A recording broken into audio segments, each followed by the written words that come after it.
If you've received a letter from Social Security saying your SSI is being reduced, suspended, or stopped, this is not just another notice. You are officially on a deadline. The most dangerous mistake SSI recipients make is assuming they have time to figure it out later. In reality, the moment that notice is issued, multiple clocks start running, and one of them can determine whether you keep receiving checks during your appeal or lose income entirely while you wait. Many people focus only on whether they can appeal, but far fewer realize that continued payments depend on acting almost immediately, not weeks later. This is why understanding timing from the very first moment is critical to protecting your financial stability. So here's the question I want you to think about and answer honestly in the comments.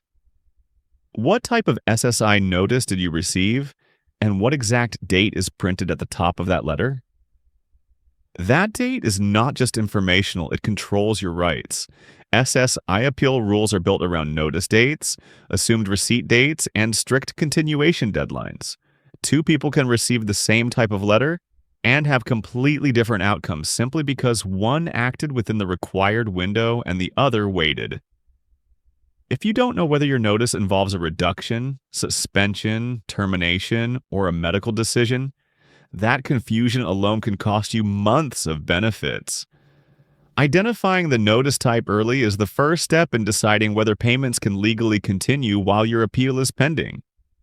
This is exactly why Social Security Post exists, to break these rules down clearly before people lose money they depend on to survive. If you or someone you care about relies on SSA to pay rent, buy food, or keep utilities on, make sure you like and subscribe so you don't miss critical deadline-based guidance like this. In this video, I'm going to walk you step by step through how continued SSI benefits work during an appeal, who qualifies, and why acting quickly can mean the difference between financial stability and months with no income at all. And again, tell me in the comments, what did your SSI notice say and when was it dated? The most important concept to understand in this entire process is that appealing an SSI decision and keeping your payments going are two separate actions. Many recipients believe that filing an appeal automatically protects their monthly check, but that is not true. Social Security does allow continued SSI payments while an appeal is pending, but only in specific situations, and only if the request is made correctly and on time. This protection exists so people are not pushed into extreme hardship while SSA reviews a disputed decision, but it is governed by strict rules. Continued payments are temporary, conditional, and tied directly to deadlines. If you miss those deadlines, SSA can still accept your appeal, but your checks may stop immediately. Here's how the rule works in practical terms. When SSI sends a notice saying your benefits will be reduced, suspended, or terminated, you generally have 60 days to appeal the decision itself. However, to keep payments continuing during that appeal, you must usually act within 10 days after you are considered to have received the notice. If you meet that shorter deadline, Social Security can continue paying you at the previously established payment level while the appeal is under review. This does not mean SSA agrees with you or that the outcome is guaranteed. It simply means SSA temporarily allows payments to continue so you're not left with no income during the appeal process. Missing the 10-day continuation window almost always results in payment stopping, even if you later win your case. It's also critical to understand that continued benefits are not automatic and are not permanent. In medical cases where SSA says your disability has ended, you must actively choose to receive continued benefits, and you may need to re-elect continuation at later appeal stages. In non-medical cases, continuation depends on how fast you request review after the notice. And there is a risk involved. If the final decision says SSA was correct, any payments you received during the appeal can later be classified as an overpayment, meaning SSA may seek repayment, though waivers may be available in some cases. This is why understanding the rule clearly matters. Continued benefits can be a financial lifeline, but they must be requested correctly, on time, and with full awareness of both the protection and the responsibility involved. Before you can protect your SSI payments during an appeal, you must correctly identify what kind of decisions Social Security made, because continuation rules are not one size fits all. SSI notices generally fall into two broad categories: medical cessations and non-medical adverse actions. A medical cessation means Social Security has decided that your disability or blindness no longer meets their rules, often after a continuing disability review. Non-medical adverse actions, on the other hand, involve issues like income, resources, living arrangements, citizenship status, or eligibility factors, not your medical condition. This distinction matters because the rules that allow payments to continue during an appeal are triggered differently depending on which type of notice you received. If your notice states that your disability has medically ended, you may have the right to elect continued benefits while your appeal is being reviewed. But only if you act quickly and affirmatively choose continuation. In these medical cases, Social Security allows continued SSI payments during the appeal process, but you must request them within the required time frame. And importantly, you may need to re-elect continuation at later appeal stages, such as when moving from reconsideration to a hearing.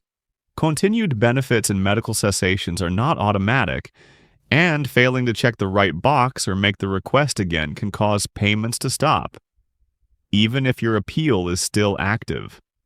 In contrast, non-medical adverse actions, such as a reduction or termination due to income, excess resources, or a living arrangement change, generally allow continued payments only if the appeal is requested within the continuation deadline.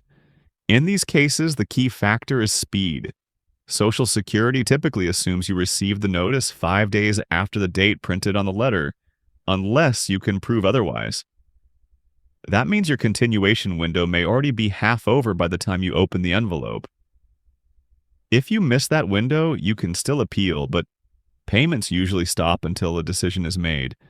This is why understanding the type of notice immediately and counting the days correctly is often the difference between maintaining financial stability during the appeal or facing months without SSI income. One of the most confusing and costly parts of the SSI appeal process is understanding which deadlines actually matter.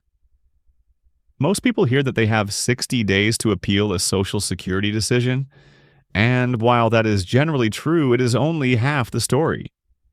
There is a second, much shorter deadline that controls whether your SSI payments can continue while your appeal is pending.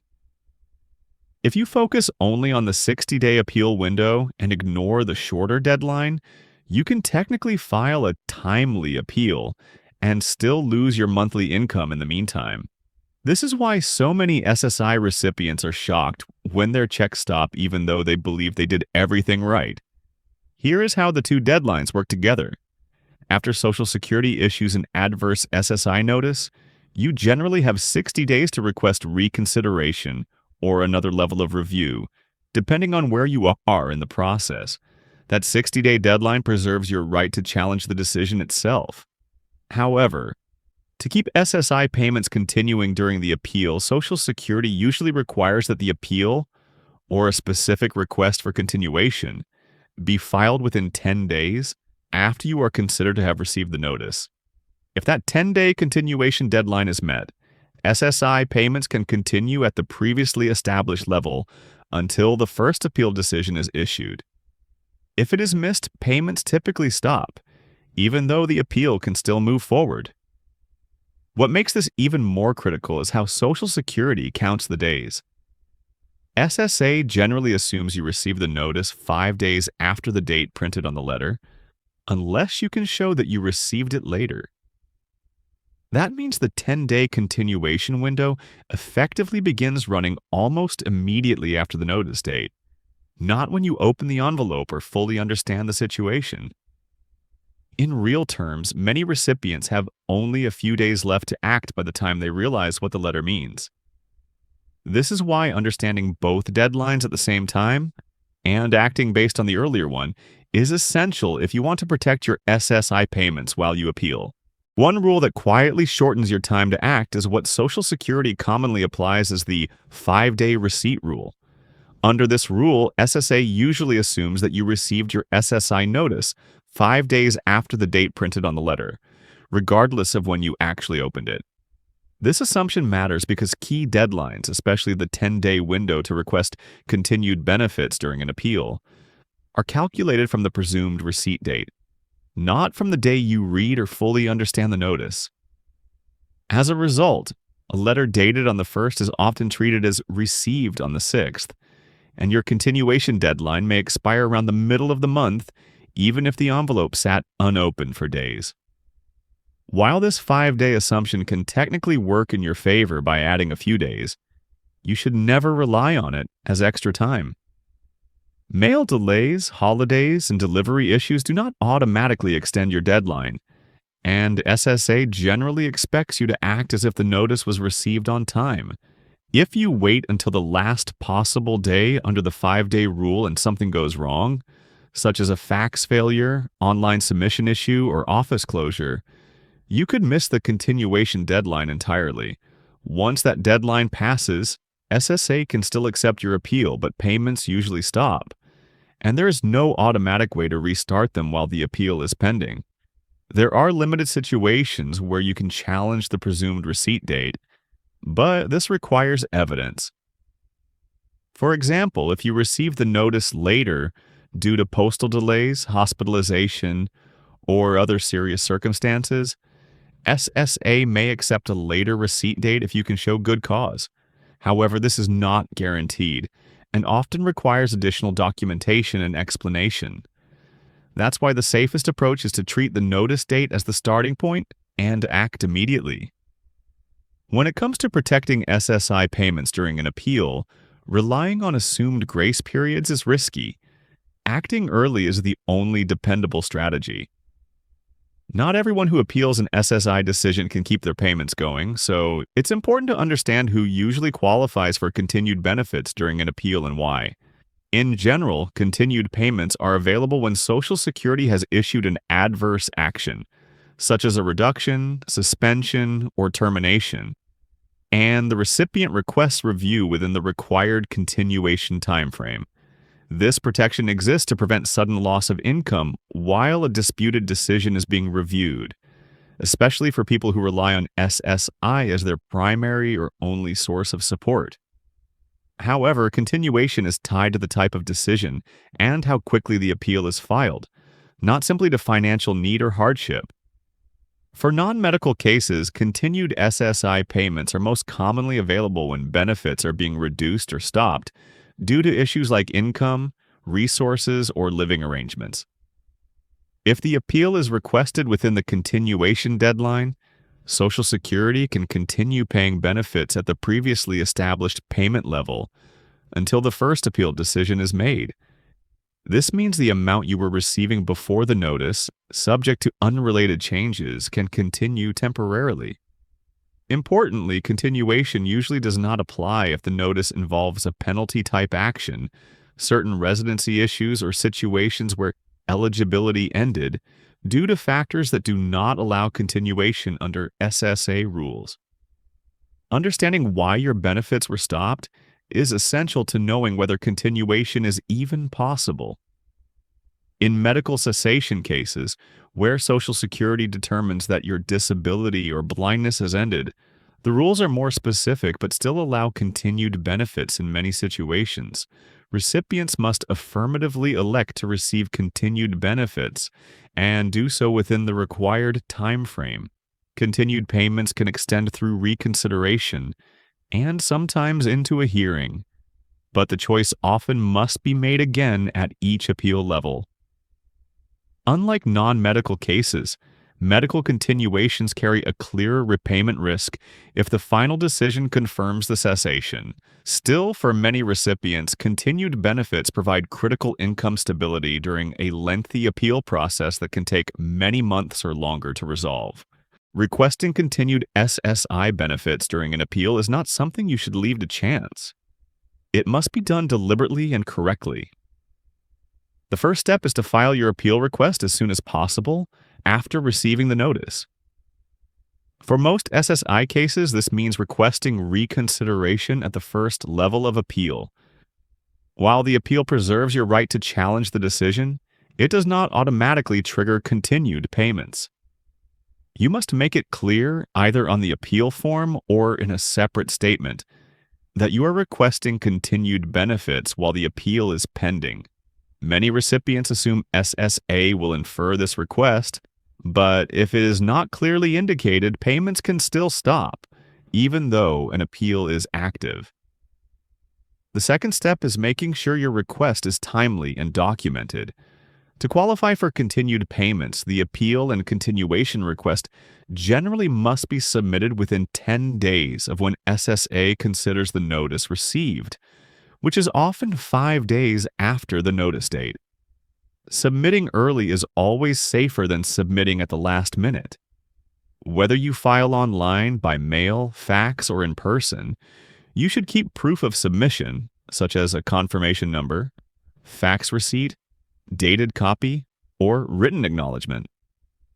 If there is ever a dispute about whether you requested continuation on time, that proof can be the difference between continued payments and months without income. For medical cessation cases, there is an added step that many people miss. Social Security requires recipients to affirmatively elect continued benefits, and this election may need to be made again at later appeal stages, such as when requesting a hearing after reconsideration. If you fail to re-elect continuation, payments can stop even though your appeal is still moving forward. It's also important to understand that continued payments are usually issued at the previously established payment level, not a newly recalculated amount, and they remain subject to other ongoing eligibility factors. Taking the time to request continuation clearly, early, and with documentation ensures that you are using every available protection the SSI system allows while your appeal is being reviewed. When SSI benefits are continued during an appeal, many recipients want to know exactly how much they will receive and whether the amount can change. In most continuation situations, Social Security pays benefits at the previously established payment level, meaning the same monthly amount you were receiving immediately before the reduction, suspension, or termination notice was issued.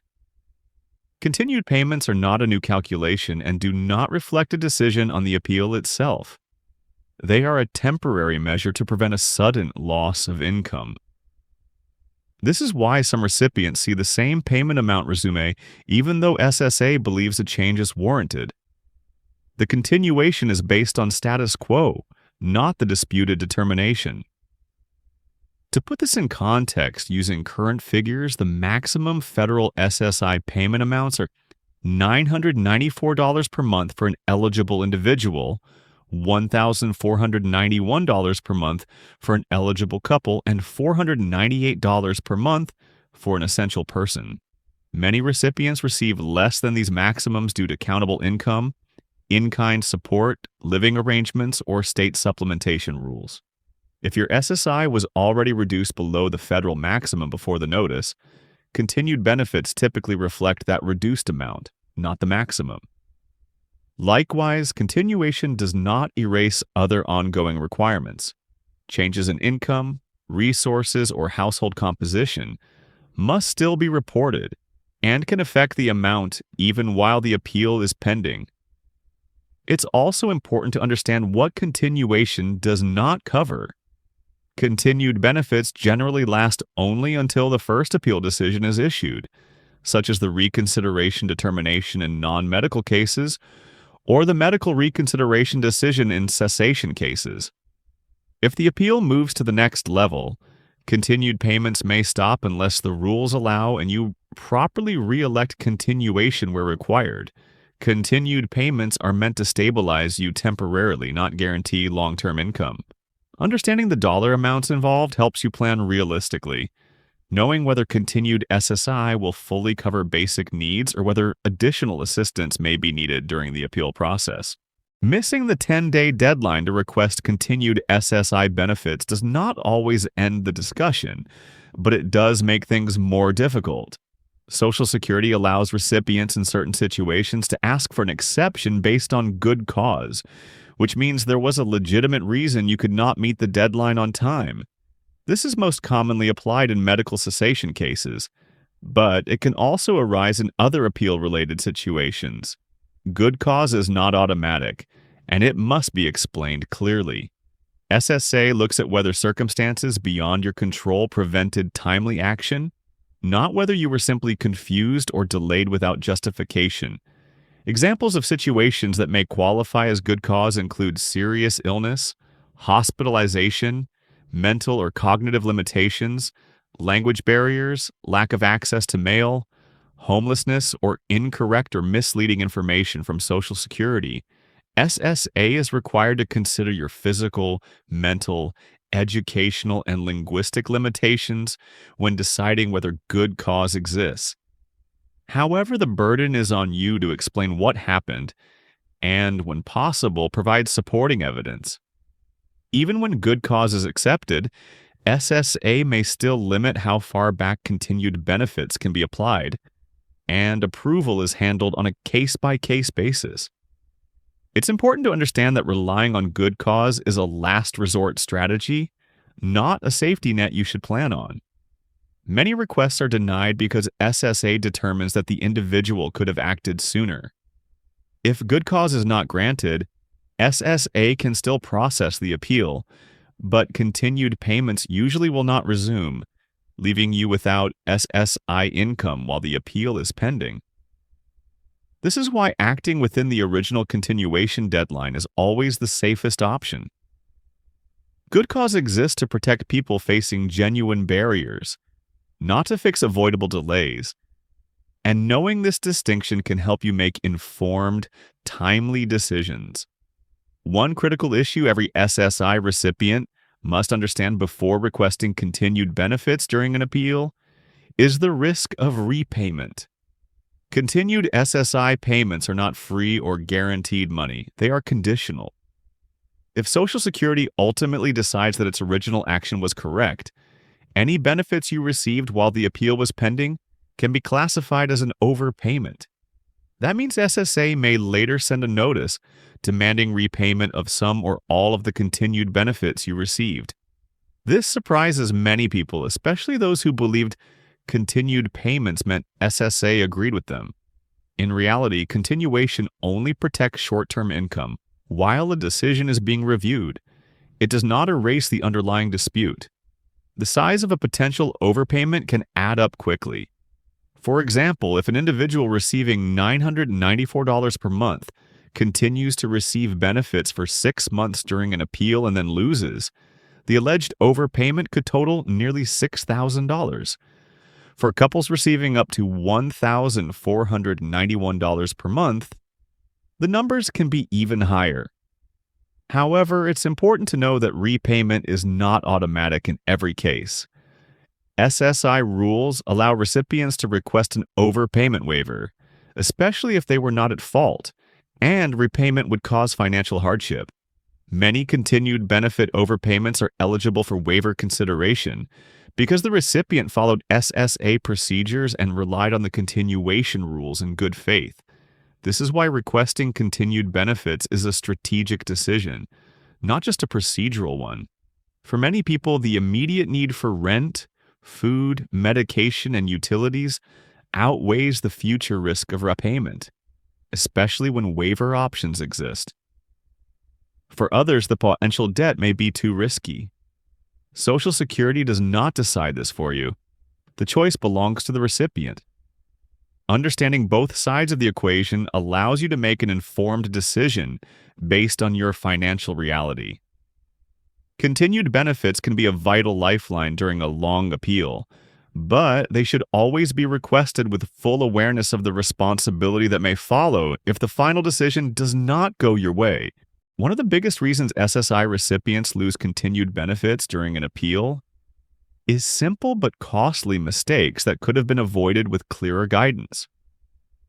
The most common error is assuming that filing an appeal automatically keeps payments going. In reality, continued benefits usually require a separate, timely request, and if that request is not clearly made within the continuation window, payments can stop even though the appeal itself is accepted. Another frequent mistake is waiting too long to act. Many recipients focus on the 60-day appeal deadline and completely miss the much shorter continuation deadline, which is often only 10 days from the assumed receipt of the notice. Another major mistake occurs in medical cessation cases, where recipients fail to understand that continued benefits must often be affirmatively re-elected at each appeal stage. Some people successfully request continuation during reconsideration, but do not realize that moving to a hearing may require making that choice again. When that re-election does not happen, payments can stop without warning, even though the appeal is still active. Additionally, many recipients do not keep proof of filing, such as confirmation numbers, stamped copies, or fax receipts. Without documentation, it becomes extremely difficult to challenge SSA if there is a dispute over whether the continuation request was made on time. A final mistake that catches many people off guard is assuming that continued benefits freeze everything else. Even while payments are continuing, SSI recipients must still report changes in income, resources, or living arrangements. These changes can still affect the payment amount or eligibility independent of the appealed issue. For example, new income or changes in household support can reduce payments even during continuation. Understanding that continuation is limited in scope and does not override other SSI rules helps prevent unexpected reductions or overpayments. Avoiding these common mistakes can mean the difference between stable income during an appeal and sudden financial hardship. The most important takeaway from this entire discussion is that requesting continued SSI benefits is all about timing and precision. You may have the right to appeal a decision, but that right alone does not protect your monthly income. In most cases, you effectively have two separate deadlines, a longer one to appeal the decision itself, and a much shorter one to keep payments going while that appeal is pending. Many recipients lose months of income simply because they act within the appeal window, but miss the continuation deadline. Understanding this distinction and acting on the earlier deadline can be the difference between financial stability and a sudden loss of support. Before you move forward, take a moment to review your own situation carefully. Look at the date on your notice, identify whether it involves a medical cessation or a non-medical adverse action, and count the days conservatively. If you are anywhere near the continuation deadline, acting immediately is always safer than waiting for clarity or reassurance. Remember that Social Security usually assumes the notice was received a few days after the date on the letter, which means the clock may already be running faster than you think. Continued benefits, when available, are generally paid at the previously established amount and usually last only until the first appeal decision is issued. As we wrap up, I want to hear from you. What kind of SSI notice did you receive and when was it dated? Sharing that information can help others in similar situations understand how quickly these deadlines approach. If this explanation helped you understand your rights or avoid a mistake, please like and subscribe to Social Security Post so you don't miss future step-by-step guides. In the next video, I'll walk you through exactly how to build a deadline-proof appeal packet and avoid the most common paperwork errors that cost SSI recipients their benefits.